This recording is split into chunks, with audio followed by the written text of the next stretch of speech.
Quand on vient de la mer, on reconnaît immédiatement sa silhouette qui se découpe du paysage. Le jour et la nuit se sont épousés dans une spirale qui habille sa tour. Dressé là pour annoncer aux navigateurs un danger, la proximité de la côte, le phare de Petit-Fort-Philippe n'illumine plus le marin depuis 1985. Son trait de craie dans la nuit s'est définitivement éteint, remplacé par le progrès à bord même des bateaux.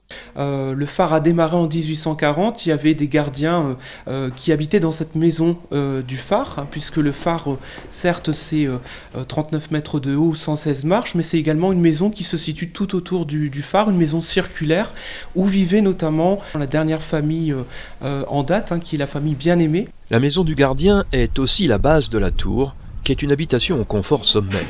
Les pièces sont organisées simplement autour de la cage d'escalier qui mène au sémaphore. Les pièces sont aujourd'hui un parcours très instructif sur l'histoire du phare et de la vie de gardien. Vous avez notamment ici dans cette pièce les différentes techniques, puisqu'à travers le temps on évolue au niveau des techniques pour éclairer le phare. On a commencé par la lampe à huile et puis on va terminer par l'électrification de ce phare. Donc vraiment c'est une très belle exposition qui retrace un peu toutes ces époques à travers le temps.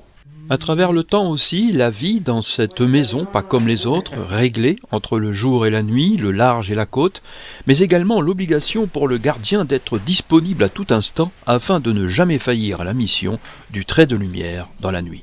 Là, nous sommes dans la chambre de Monsieur Bien-Aimé, et c'est vrai qu'en cas de panne, il fallait absolument que Monsieur Bien-Aimé puisse se réveiller rapidement pour rectifier la panne.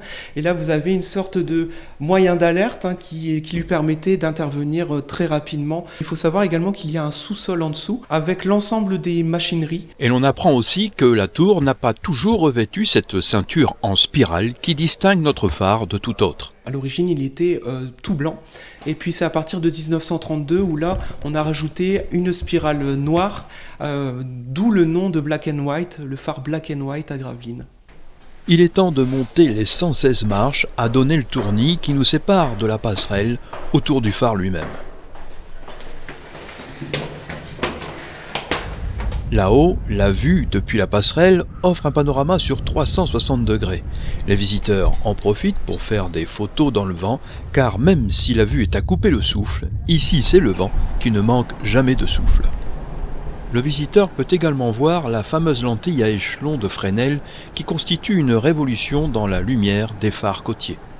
Des travaux de restauration sont prévus pour redonner l'éclat du neuf à cette sentinelle du bord de mer qui sauvait autrefois les marins perdus.